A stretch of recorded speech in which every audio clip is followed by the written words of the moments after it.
Yes, thanks for staying with us. Time to turn our attention to hockey. The Olympic Games, of course, 364 days till Rio starts.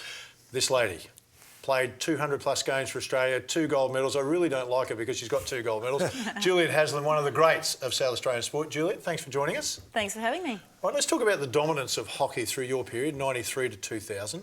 Why was Australia so dominant through that period? Look, it was an incredible era for the Hockeyroos, and I always feel really fortunate to have been a part of that period. We had an amazing, talented group of athletes, but we also had a really talented off-field team, led by our coach Rick Charlesworth. All right, a lot of people are curious about Rick Charlesworth when you talk about the Olympic Games. He did it with the women, he did it with the men. What makes him special as a coach? He's one of a kind. Yeah, he's he's very, very tough and demanding.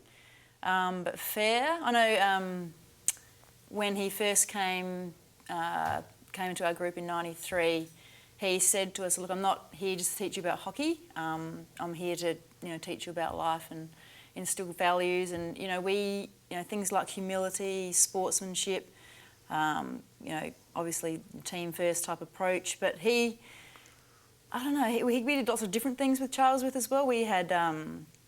We used to go and watch other sports, and it wasn't just rock up and watch a game of basketball or soccer. We'd be there with our notebooks and, working out strategies of the other teams, or, we'd listen to a crackling tape recording on a radio with Winston Churchill doing speeches, or we'd do Shakespeare, or, he'd so many different things that he really did teach us a lot of life lessons as well, not just about the hockey. And you get the feeling he really tested you, and he sounds like it, but you still need buy-in from the group, and he obviously got that from the group. He did. He was, it was, I think in some ways, a lot of people talk about that, having that love for your coach, playing for your coach. I mean, we certainly didn't always love him. A lot of times we didn't at all. He was very, very demanding and hard and tough, but, he was a very special person. He had an amazing ability to be able to really bring the best out of each individual athlete and then actually bring that together to, to make us as good as we could be as a team. Have you ever met a bloke that talks more about himself? No. No. Come on, you can say it. Yeah, look, he's a great mentor to me, yes. and he's a great bloke, but he just strikes me when I talk to him. And I've met him, obviously didn't have the same amount of contact you had with him, but I said to him jokingly, I said, "Do you ever talk about anyone else?" And I think the thing about Rick is that he was actually very innovative and quite different. He changed the whole game of hockey, and I don't think he got much sleep. He was a continual thinker, and I guess really a special person. I'm pretty happy to have had around in that time. All right, 2 gold medals, Atlanta and Sydney. That's pretty special. What's it like to stand on the podium with a gold medal around your neck? Feel you? No, I don't. I had 4 attempts and didn't get close. So.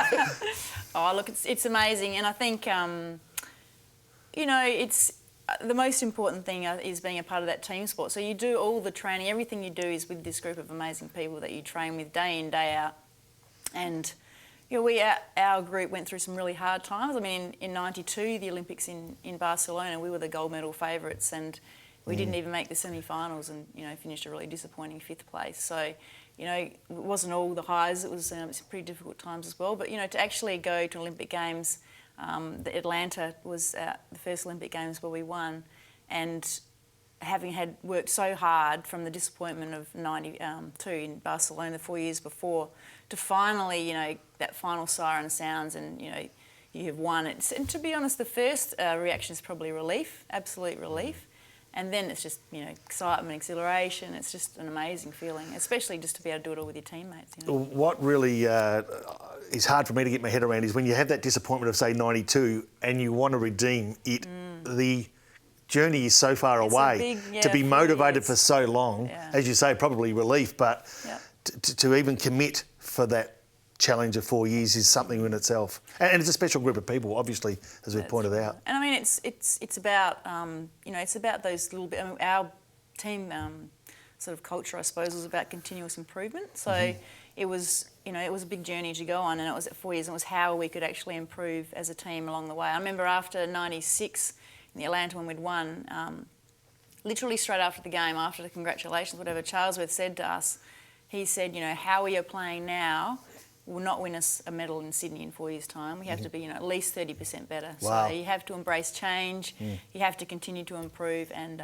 we just kept on striving to do that every day. Well, let's talk about the expectation. You touched on it there in '92. There was an expectation for gold. Perhaps it's watered down by the time Atlanta because of the performance there, but it certainly doesn't follow. The team coming in to compete in Rio, what advice would you give them on dealing with the expectation?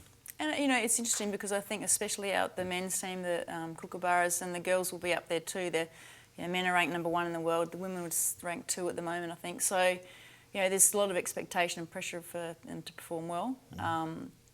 But I think probably similar to us, we were based in Perth, the Australian Institute of Sport, and you're a little bit away from all the crazy hype of the media and what have you. But it's things that you can't control, so you can't be be distracted. It's difficult because the expectation to win is right up there. But I think it's like anything; you just have to focus on what you're doing and preparing, and focus on the things that you do every day, try and improve. Yeah, and I think too, when you are one of the favourites, opposition countries, teams really. They build themselves up for that challenge. I mean, they are, and we see it in AFL football. Port Adelaide's a perfect example this year, where each week it seems to be some team setting themselves up to put their stake in the ground, and probably that's one of the biggest challenges. I mean, literally, I know before pretty much each of the Olympics that we're involved in, or that I was involved in, it was pretty much penciled in. Hockeyroos, Olympic gold medal, and that's tough. But you just have to focus on what you're doing, the process you're doing. Your fitness training, you need to get 0.3 seconds better over 10 metres, or your skills that you're developing, or your strategies, or analysing other teams, or there's so many things that you can improve on, and that was always the focus for us. There's a huge comfort in being in the bubble of the team. You're protected by your teammates, the coaches, the people around you. So there is a huge comfort. Yeah. For you, was there something that you did a little bit different on your own? I mean, the team prepares, and everything you did was for the team. But was there something when you're on your own that you did? Oh, really? I think no. No. And then that may be. That's fine. I mean, the reason I said is I look at Steve Hooker, of course, who wins gold medal 2008.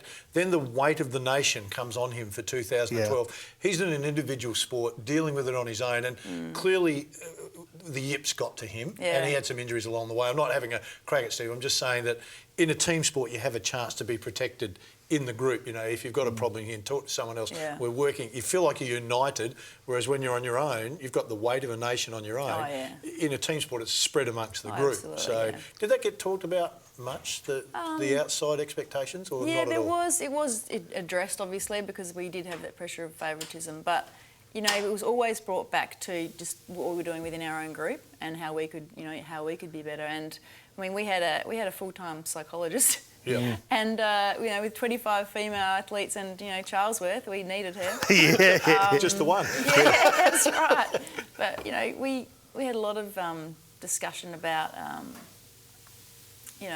distractions. I mean, we had things like in Darwin, we had, simulation camps where, they had fake bombs going off type scenarios. So all these things that could prepare you for anything that could happen at an Olympic Games. So, we were pretty well prepared in that sort of area. Yeah. Looking back now over that journey and your involvement now with Hockey SA, they're obviously continually wanting to send people up to the elite level. You still look with admiration at sport at a junior level all the way through. Yeah, look, it's been fabulous being involved with the hockey board, and there's some great people that I'm involved with, and one of the most important things for us is, building the participation of the sport and through to the elite level. Mm-hmm. And I mean, we've got 3 South Australian girls in the Hockeyroos at the moment, which is just, fabulous. But there is probably a bit of a gap after that, and we're really trying to work through our younger state teams to improve and to get the next lot of kids coming through. So they're under 11s, 13s, and 15s. So look, there's some really positive signs in South Australia. But there's a bit of a gap, so we need to really work through that. I want to know, as a family, how you sell that. Of course, the hubby comes from a footy background. You've got 2 boys, they're both playing footy and not hockey. Yes. Your sales pitch wasn't very good? No, we were lost out there, unfortunately. No, there's a lot of history with football in our family. Of course, very much Port Adelaide supporters. And it gets worse and worse, doesn't it? Yeah. I mean, first you lose to hockey and that's Port Adelaide as well. I'm just a little bit lost in it. I know Port, of course, have a great tradition, but they don't have any gold medals. I'm thinking if I'm looking at a gold medal, a chance to go to the Olympics, what swung them to footy? Just the profile of the sport versus the profile of hockey? They just love it. I mean, they have tried hockey, but they just love football. Yeah. And you know, my dad played football for Port Adelaide. Andrew's dad played football for Port Adelaide. Uncle, it's just there's a big history there, and it was pretty hard to compete with. Okay, you were overwhelmed by numbers, so we'll say that. Overwhelmed by numbers. All right, time for us to go. Our special guest, of course, Juliet Haslam, one of the greats of South Australian sport. Stay with us, still plenty to come.